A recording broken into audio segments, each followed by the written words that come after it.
The town of Huasca de Ocampo is set just inside the northeast edge of the Sierra de Pachuca Mountains, where they meet the west end of the valley of Tulancingo. The town is surrounded by low forested peaks. Upon exiting the town towards the east, the landscape opens up into the valley. Market day for the town is Monday, when vendors set up stands all along the main street, mostly to sell locally needed products. At the market and in the restaurants, traditional dishes such as baked trout, cecina, barbacoa, pastes, quesadillas with huitlacoche, pulque bread, and fruit wines are available. Specialty dishes such as chinicuiles, escamoles, chichas de magui, and dishes made with local wild mushrooms are available in season. The town is recognized for its pottery, made with local red clay. Most of the pieces are everyday wares such as jars, plates, and cups. These are mostly sold at the weekly market or tianguis. Other crafts produced in the town include hats, caps, molcajetes, which are made with volcanic stone, furniture, wrought iron, objects made from obsidian, and rompope, a drink similar to eggnog.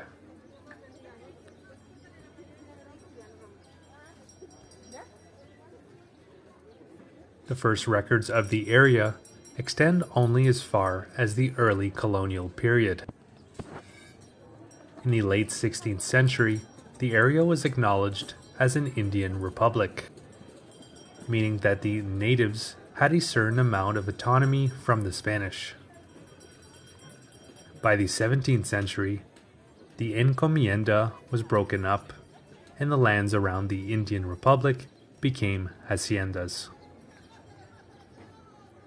The town of Huasca became established between 1760s and the 1780s, as Pedro Romero de Terreros, the first Count of Regla, developed mining here. The mines he established, along with earlier ones in Pachuca and Real del Monte, made him the richest man in the world at the time. By 1810, the production of the mines here and in Pachuca and in Real del Monte fell almost 80%. Lands were rented out, and the raising of cattle grew in importance. However, since the renters had no vested interests in maintaining the properties, overgrazing and other ecological damage would ruin this aspect of the economy as well.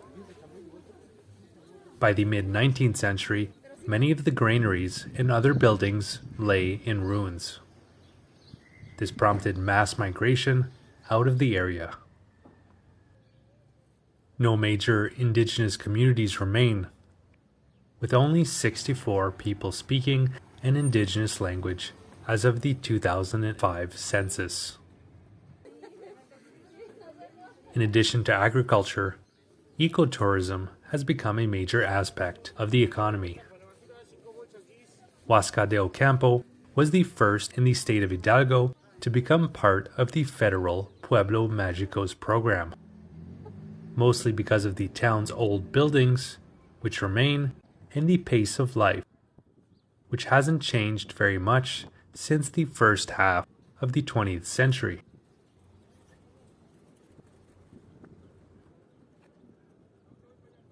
Agriculture remains important in the area, employing over 37% of the municipality's population. There are over 3,000 units of production that occupy over 17,000 hectares of land.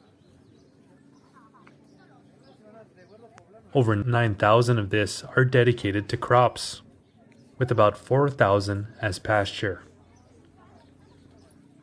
By far the most important crop is corn, producing over 14,000 tons.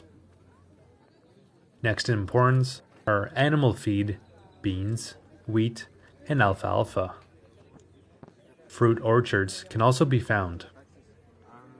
Domesticated livestock includes fowl, sheep, goats, pigs, turkeys, cows, horses, and bees.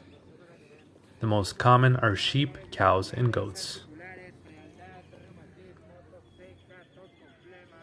The municipality is promoted by the Hidalgo State Tourism Authority as part of the Corredor de la Montaña, or Mountain Corridor. On the federal level, as I mentioned before, the town is promoted as a magical town, a pueblo magico, due to the preserved architecture and natural surroundings. These promotions have included reforestation and other reclamation projects to make the areas more attractive to tourists. Most of the area's visitors are from Mexico City, which is only about an hour and 40 minutes away by car. Ecotourism and the local haciendas are the major draws, with activities related to the bodies of water, mountains, and canyon areas. These include fishing, boating, hiking, horseback riding, and more. The area's haciendas were mostly built by Pedro Romero de Terreros, and they, along with other sites, have been used as sets for movies and television shows.